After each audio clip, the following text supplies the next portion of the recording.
Saudara yang kasih dalam nama Tuhan Yesus Kristus, seringkali kita mendengar tentang Tuhan memanggil seseorang menjadi pengikutnya. Tetapi sedikit sekali orang yang mengetahui apa rahasia di dalam panggilannya. Dengan kata lain, kalau Tuhan memanggil seseorang, berarti ada maksud Tuhan terhadap orang tersebut. Efesus pasal 1 ayat 15 sampai dengan 20. Doa untuk pengertian tentang kemuliaan Kristus. Karena itu, setelah aku mendengar tentang imanmu dalam Tuhan Yesus dan tentang kasihmu terhadap semua orang kudus, aku pun tidak berhenti mengucap syukur karena kamu, dan aku selalu mengingat kamu dalam doaku, dan meminta kepada Allah Tuhan kita Yesus Kristus, yaitu Bapa yang mulia, supaya Ia memberikan kepadamu roh hikmat dan wahyu untuk mengenal Dia dengan benar, dan supaya Ia menjadikan mata hatimu terang, agar kamu mengerti pengharapan apakah yang terkandung dalam panggilannya, betapa kayanya kemuliaan bagian yang ditentukannya bagi orang-orang kudus, dan betapa hebat kuasanya bagi kita yang percaya, sesuai dengan kekuatan kuasanya yang dikerjakannya di dalam Kristus dengan membangkitkan Dia dari antara orang mati dan mendudukkan Dia di sebelah kanannya di surga. Saudara ikuti kata-kata saya dipanggil oleh Tuhan untuk menerima kemuliaannya dan untuk menikmati kuasanya. Biarlah setiap orang percaya berkata, haleluya. Rasul Paulus katakan kepada jemaat di kota Efesus, hai jemaat di kota Efesus, ada dua hal di dalam panggilan Tuhan terhadap dirimu. Yang pertama, ayat yang ke-18, betapa kayanya kemuliaan bagian yang ditentukannya bagi orang-orang kudus. Yesus yang telah mati, dikuburkan, dan bangkit dari antara orang mati, lalu duduk di sebelah kanan Allah, itu merupakan bentuk kemuliaan yang Allah berikan kepada Yesus Kristus. Di dalam Yohanes pasal 17, Yesus berkata, dan Yesus meminta supaya Allah memberi kemuliaan kepadanya, seperti yang Dia miliki sebelum dunia diciptakan. Mulia artinya kebesaran Allah. Mulia artinya kuasa, kemuliaan Allah. Mulia artinya ketenaran. Jadi dengan dibangkitkan Yesus dari antara orang mati, didudukkan Yesus di sebelah kanan Allah, berarti Yesus memiliki kekuasaan yang mulia. Yesus memiliki kebesaran. Yesus memiliki ketenaran. Di dalam ayat 21, di sana dikatakan, Ia jauh lebih tinggi dari segala pemerintah dan penguasa dan kekuasaan dan kerajaan dan tiap-tiap nama yang dapat disebut, bukan hanya di dunia ini saja, melainkan juga di dunia yang akan datang. Dan segala sesuatu telah diletakkan di bawah kaki Kristus. Nah saudara,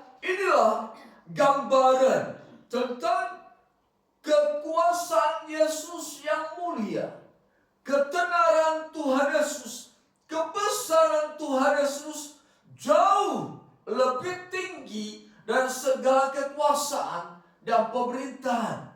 Jauh lebih tinggi dari setiap nama yang dapat disebut, baik di dunia ini maupun di dunia yang akan datang. Kemuliaan inilah yang akan diberikan kepada umat Tuhan.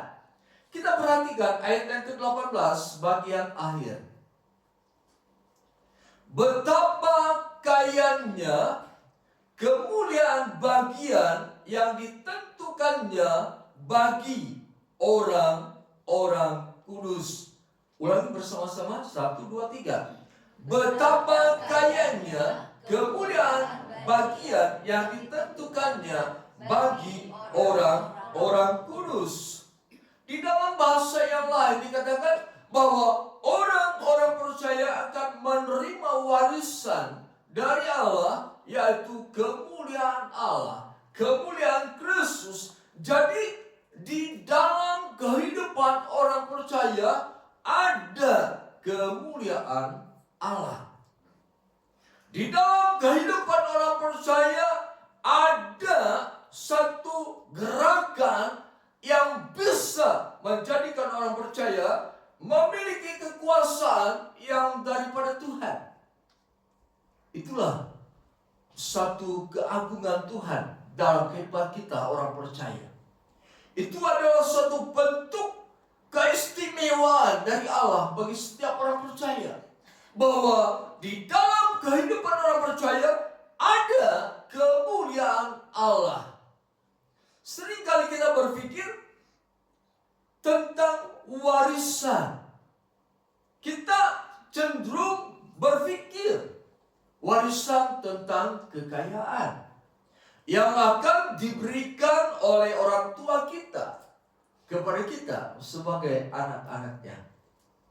Bahkan tidak tertutup kemungkinan seseorang meminta warisan daripada orang tuanya ketika orang tuanya masih hidup. Dan tidak tertutup kemungkinan gara-gara warisan terjadi perkelahian di dalam sebuah rumah tangga. Dan tidak juga tertutup kemungkinan terjadi hal yang sangat ekstrim. Kakak membantai adiknya karena warisan.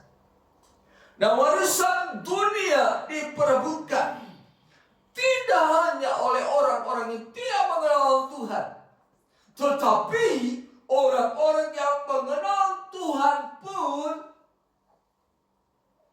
berebut warisan dari orang tuanya. Harus kita berpikir bahwa warisan yang berupa harta dunia dengan segala keindahannya itu hanya dapat kita nikmati untuk sementara. Warisan yang kita terima berupa hal-hal duniawi itu sifatnya sementara. Bila terjadi musibah, misalnya kebakaran, warisan bisa habis. Bisa terjadi musibah bagi diri kita sendiri. Misalnya ada kematian, kita tidak bisa menikmati warisan tersebut.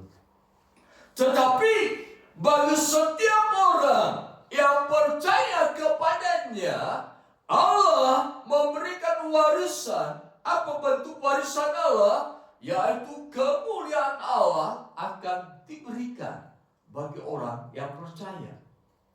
Sekali lagi saya katakan, di dalam bahasa lain yang dikatakan, orang percaya di dalam dirinya ada kemuliaan Allah. Nah, kemuliaan Allah yang ada di dalam diri orang percaya inilah yang menjadikan orang percaya yakin bahwa Allah ada di dalam dirinya. Rasul Paulus katakan, tidak tahukah kamu bahwa tubuhmu adalah bait roh Allah dan roh Allah tinggal di dalam kamu. Itu merupakan satu bentuk kemuliaan Allah dalam kehidupan kita. Kemuliaan Allah berarti Allah hadir dalam kehidupan kita. Kemuliaan Allah berarti Allah bukan hanya di depan dan di belakang, tetapi Allah hadir di dalam diri kita. Seringkali orang berkata Allah ada di sekitar kita, tetapi yang dilupakan bahwa Allah bukan hanya ada di sekitar kita, di kiri, di kanan, depan, belakang.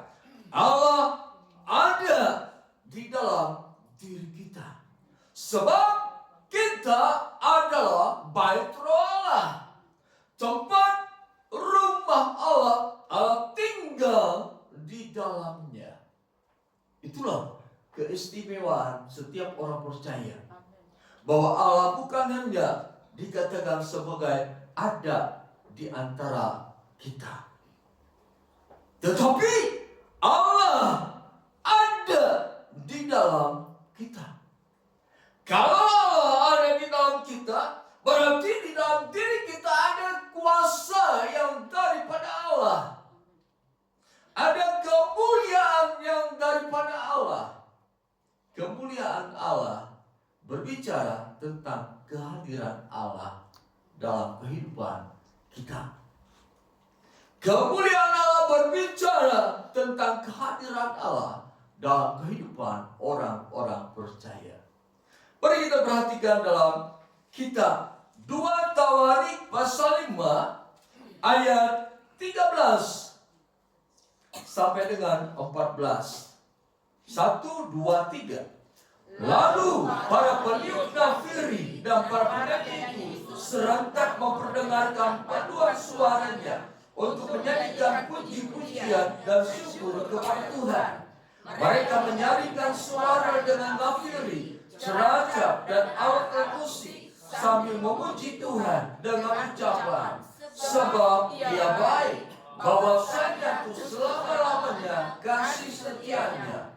Pada ketika itu rumah itu, yakni rumah Allah, dipenuhi awan, sehingga imam-imam itu tidak tahan berdiri untuk menyelenggarakan kebaktian oleh karena awan itu, sebab kemuliaan Tuhan memenuhi rumah Allah. Jadi kemuliaan berbicara tentang kehadiran Allah dalam kehidupan orang percaya. Di sini dikatakan pada saat bait Allah diresmikan, ditahbiskan, dikatakan Allah hadir di rumah tersebut dan kemuliaan Allah memenuhi rumah Allah. Ketika kemuliaan Allah hadir di dalam gerejanya, maka akan ada sikap dalam kehidupan setiap orang yang ada di gereja tersebut menjadi orang yang takut akan Tuhan. Artinya pada saat seseorang beribadah di dalam rumah Tuhan, dia harus sadar bahwa ketika dia meninggikan Tuhan, ketika dia memuji Tuhan, ketika dia memuliakan Tuhan dengan sungguh-sungguh, hadirat Allah akan hadir dalam gerejanya. Gereja dipenuhi dengan kemuliaan Allah dan setiap orang akan merasakan jamahan Allah. Inilah yang harus ada dalam kehidupan kita, jemaat di tempat ini. Bukan hanya sekedar datang beribadah, bernyanyi, menyembah Tuhan, dan melakukan kegiatan-kegiatan peribadatan. Yang harus kita rindukan, saya ingin datang ke gereja, saya ingin menikmati kemuliaan Allah.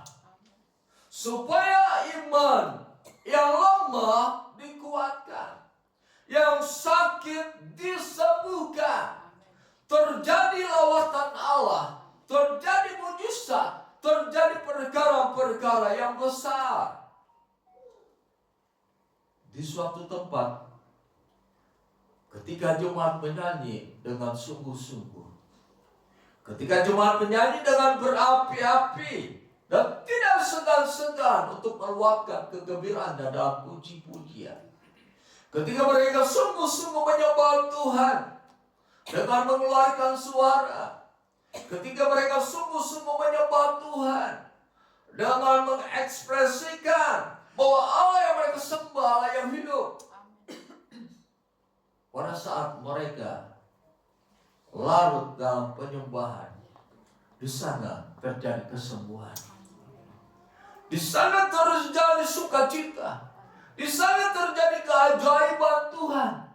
Inilah yang dinamakan kemuliaan Allah yang hadir di dalam rumahnya, mengubah keadaan orang-orang yang ada di dalam rumah Tuhan.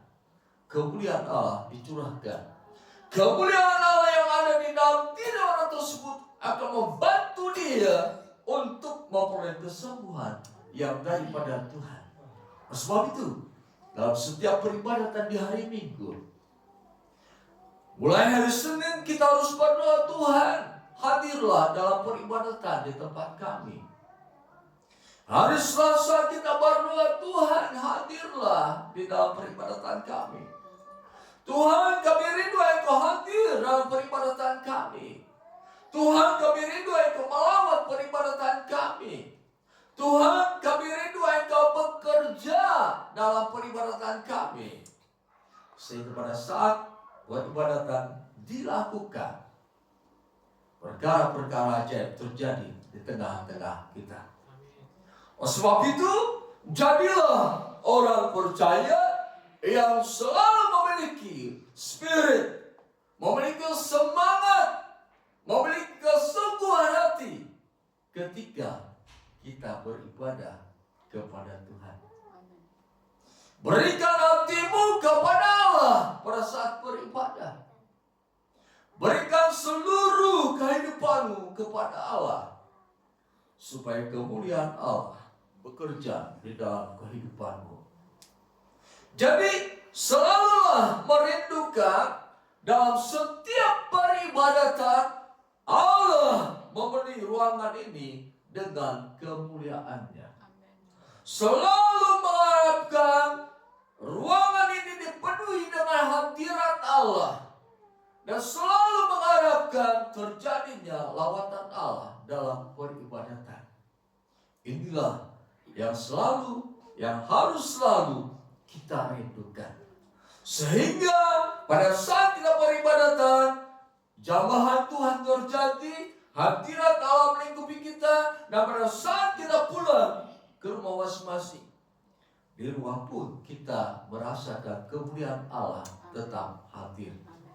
Di rumah pun kita merasakan hadirat Allah melingkupi kami, melingkupi kita semua. Jadi yang pertama, kemuliaan Allah berbicara tentang kehadiran Allah. Tetapi kehadiran Allah harus diikutsertakan dengan sikap kita. Sesuai dengan firman Tuhan pada hari Minggu, bahwa untuk mendapatkan bagian bersama Kristus, hati kita harus dibersihkan. Hidup kita harus dibersihkan, supaya Allah yang maha mulia, Allah yang maha kudus hadir dalam kehidupan kita. Di antara kita, tentu tidak ada yang mau datang ke sebuah tempat yang penuh dengan bangkai binatang. Kita tidak mau datang ke satu tempat yang penuh dengan bau busuk. Kita tidak mau datang ke suatu tempat yang bisa mengancam kehidupan kita. Tetapi kita akan datang pada tempat yang teratur rapi, tempat yang bersih. Inilah gambaran kemuliaan Allah akan hadir di tengah-tengah kehidupan kita ketika hidup kita bersih di hadapan Tuhan. Ketika kita memiliki kehidupan, memiliki hati yang bersih di hadapan Tuhan. Jadi kemuliaan Allah berarti hadirnya Allah dalam kehidupan kita. Hadirnya Allah dalam peribadatan. Hadirnya Allah dalam gereja Tuhan. Yang kedua, kemuliaan Allah berarti perlindungan Allah dalam kehidupan umat yang dipanggil olehnya. Setiap orang yang dipanggil untuk menjadi umat Allah, setiap orang yang dipanggil untuk menjadi orang yang percaya, kepadanya kemuliaan Allah akan hadir. Kemuliaan Allah melambangkan perlindungan Allah bagi umatnya. Dengan kata lain, setiap orang percaya, setiap orang yang mengaku bahwa Yesus adalah Tuhan dan Juru Selamat, dia berada dalam perlindungan Tuhan.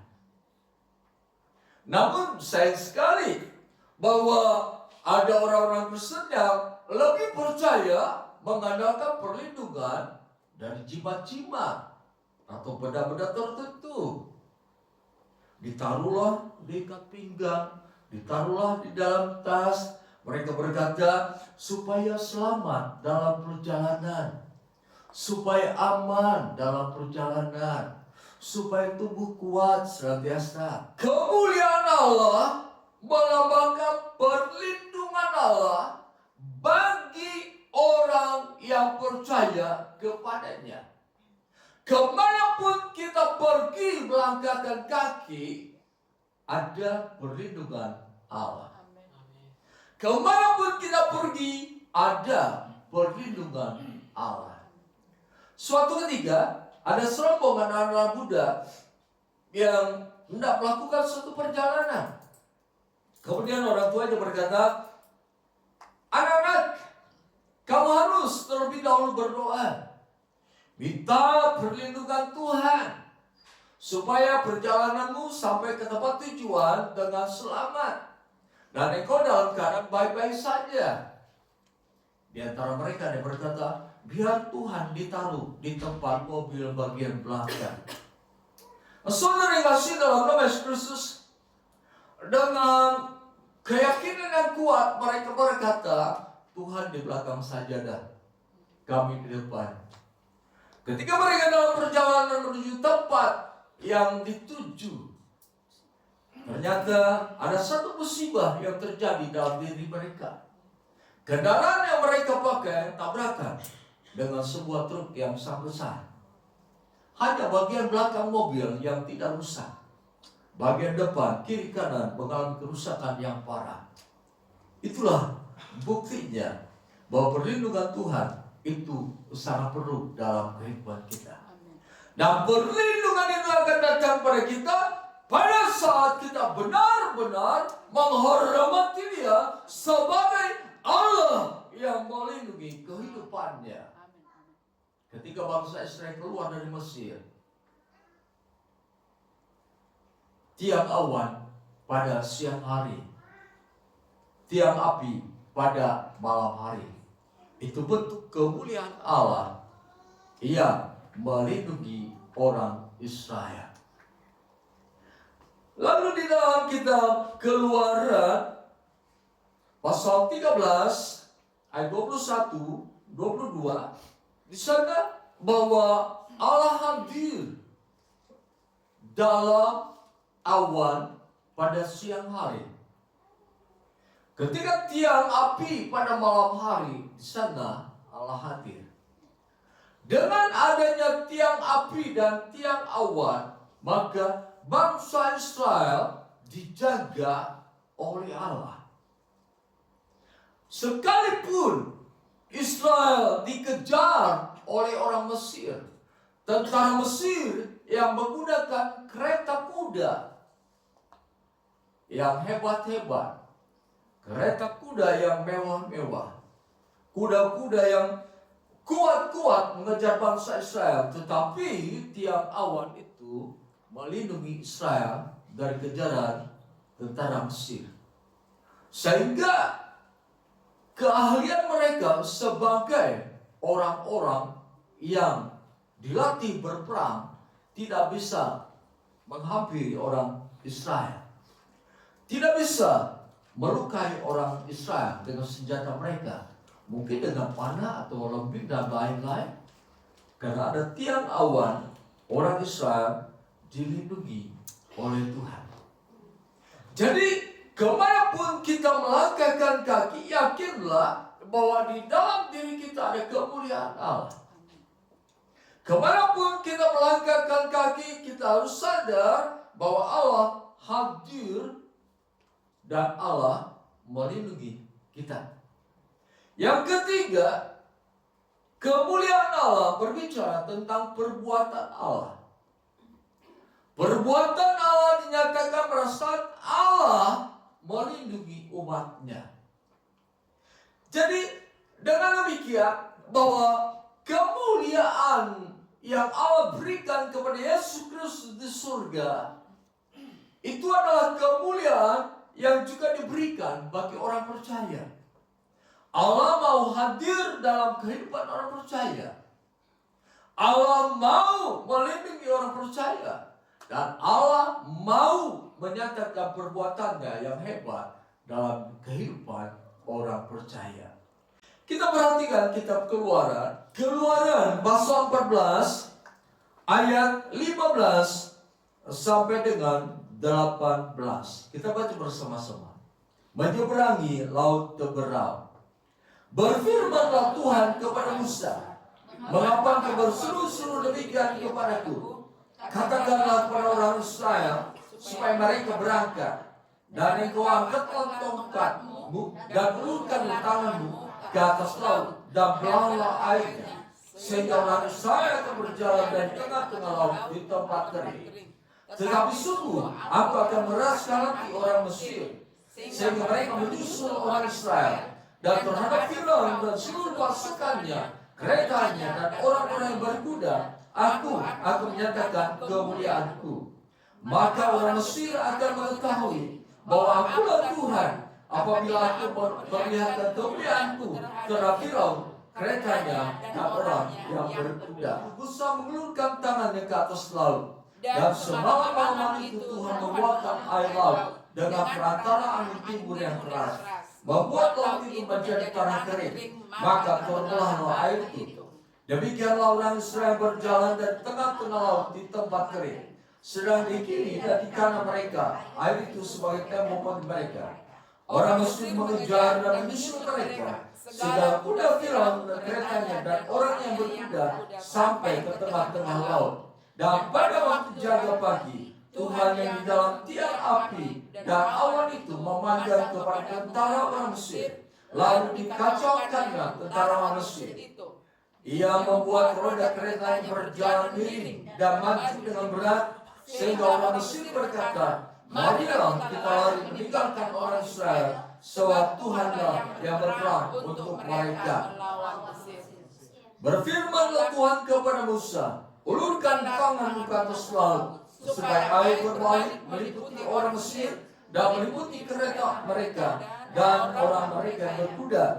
Musa mengulurkan tangannya ke atas laut, maka menjelang pagi berbaliklah air laut ke tempatnya. Sedang orang Mesir lari menuju air itu.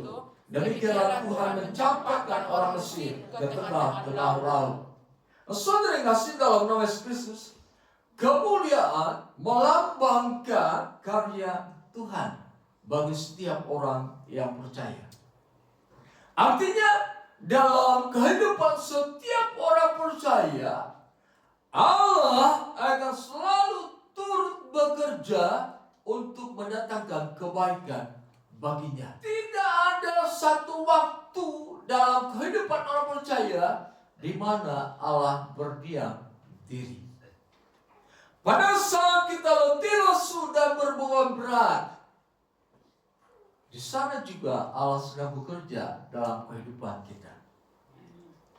Ketika kita menghadapi suatu permasalahan yang mungkin kita katakan sangat besar, di sanalah juga Allah akan bekerja. Seperti Daud berperang dengan Goliat. Jadi sesuatu yang luar biasa dalam kehidupan orang percaya.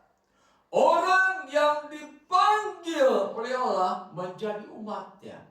Yang pertama, Allah hadir dalam kehidupannya. Yang kedua, Allah akan selalu menyatakan perlindungannya bagi setiap orang percaya. Yang ketiga, Allah akan menyatakan kemahakuasaannya bagi orang yang percaya kepada-Nya. Kemuliaan Allah merupakan kehadiran Allah dalam kehidupan kita, dalam diri kita. Kalau dikatakan kemuliaan Allah merupakan perlindungan Allah bagi kita, kalau dikatakan kemuliaan Allah berarti perbuatan Allah dalam kehidupan kita, hendaknya kita sebagai orang percaya harus terus menjaga hati, agar hati ini senantiasa bersih di hadapan Tuhan. Salomo katakan, jagalah hatimu dengan segala kewaspadaan. Orang lain juga bilang, sekalipun mereka tidak beriman, mereka berkata, jagalah hati dengan segala kewaspadaan. Mengapa kita harus menjaga hati kita supaya tetap bersih? Sebab Allah akan hadir dalam kehidupan kita. Allah akan memberi perlindungan kepada kita. Dan Allah akan menyatakan perbuatannya dalam kehidupan kita.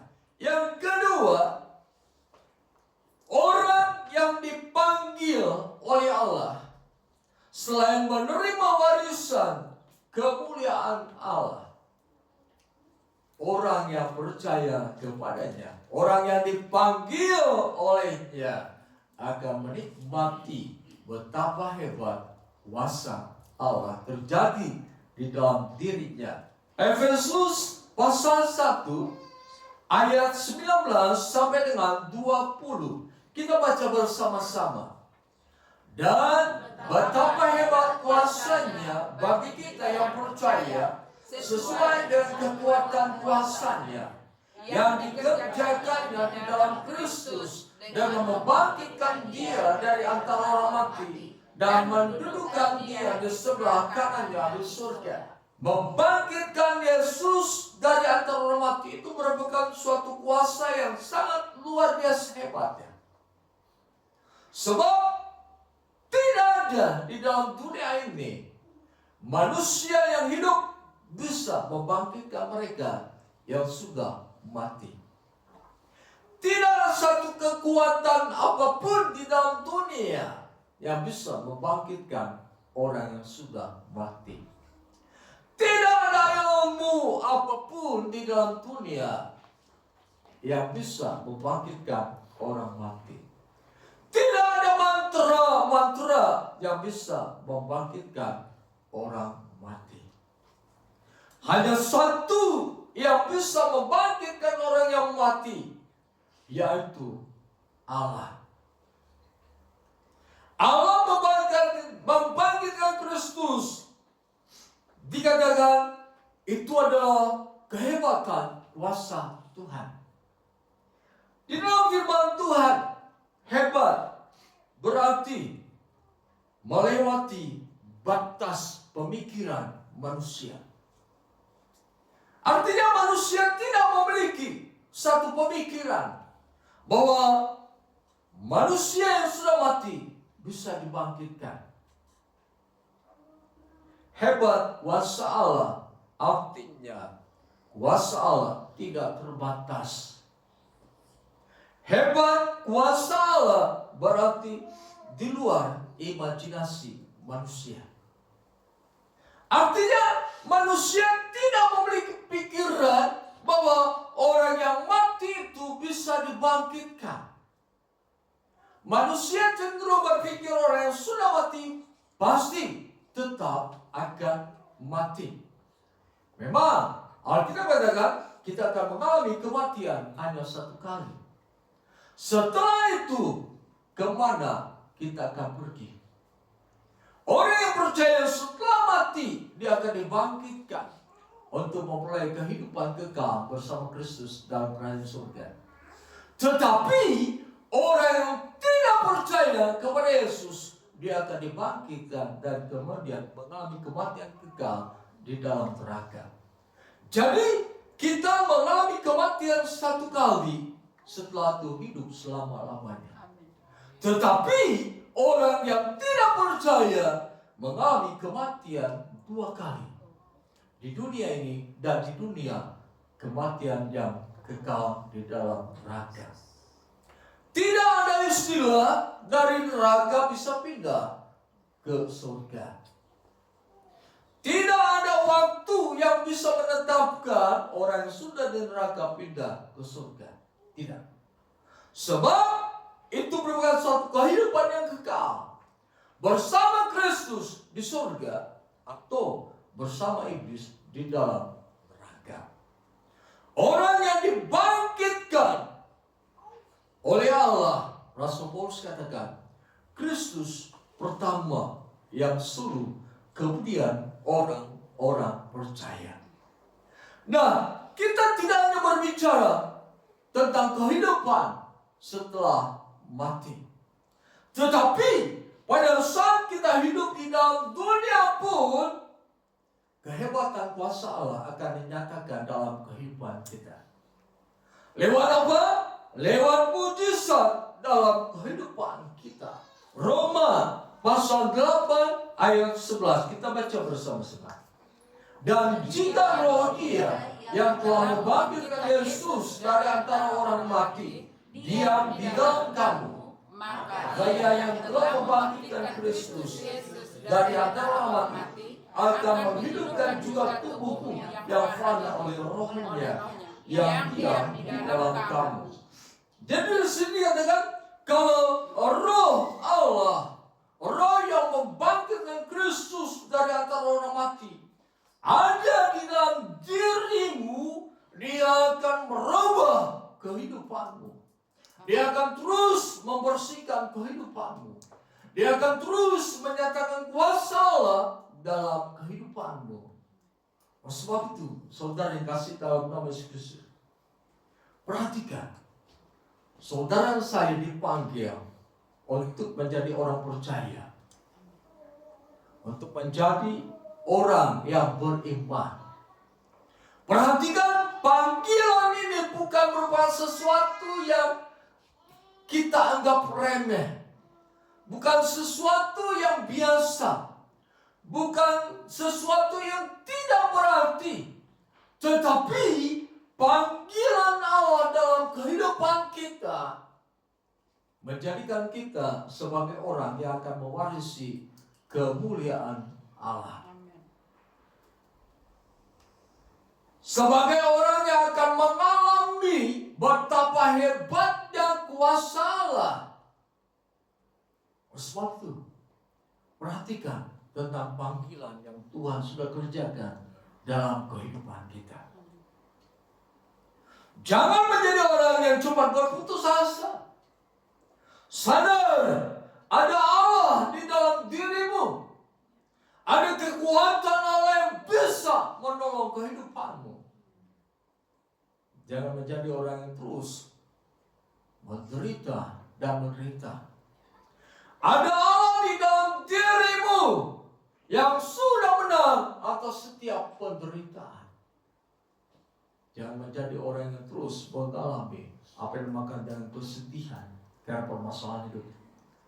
Ada Allah, ada kemuliaan Allah di dalam dirimu atas setiap permasalahan yang datang kepadamu. Jangan menjadi orang yang tidak memiliki semangat hidup. Ada Allah di dalam dirimu.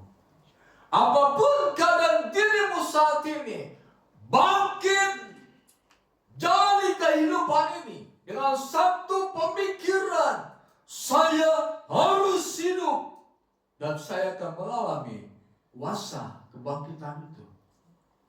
Saya akan mengalami kemuliaan Allah dalam kehidupan saya.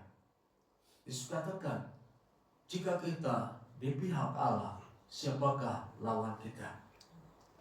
Lawan kita tidak ada di dalam dunia ini, sebab ada kemuliaan Allah dalam diri kita dan ada kehebatan kuasa Allah di dalam diri kita.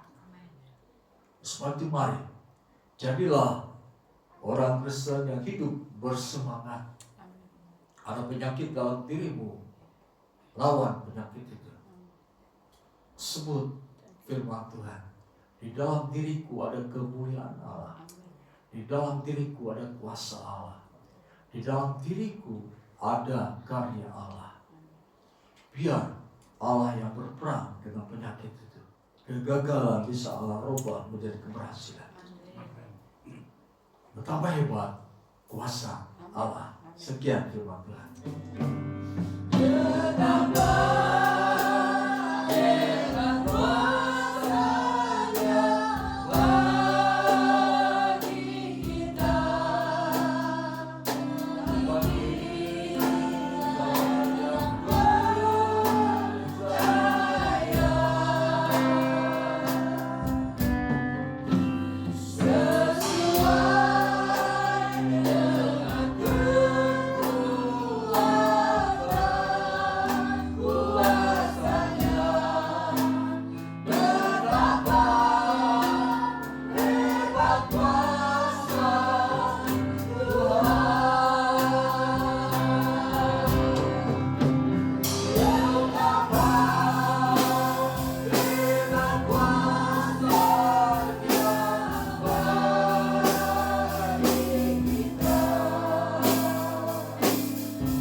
mengalami pembengkakan pada bagian pipi kanan sampai telinga bagian belakang. Tenggorokan juga mengalami sakit. Seringkali menangis karena kesakitan. Kita sama-sama berdoa untuk dia. Kami mendoakan mereka, dan kemarin Ibu Bahtiar cerita, dari dalam kupingnya mengalir darah keluar, nanah keluar. Setelah proses darah dan nanah keluar, dia merasakan keadaan yang lebih baik.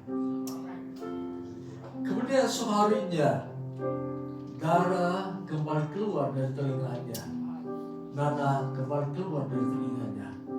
Dia merasakan lebih baik lagi keadaannya. Ini menyatakan kuasa kemuliaan Allah memang bukan sesuatu yang sebagai omong kosong, tetapi kekuatan Allah, kuasa Allah dinyatakan. Inilah bagian setiap orang percaya. Kita akan menerima, dan kita sudah menerima warisan kemuliaan Allah itu. Dan kekuatan Allah dinyatakan dalam kehidupan kita. Betapa hebat kuasa Allah bagi orang yang percaya. Haleluya. Haleluya.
Berdoa dan mengeluarkan suara.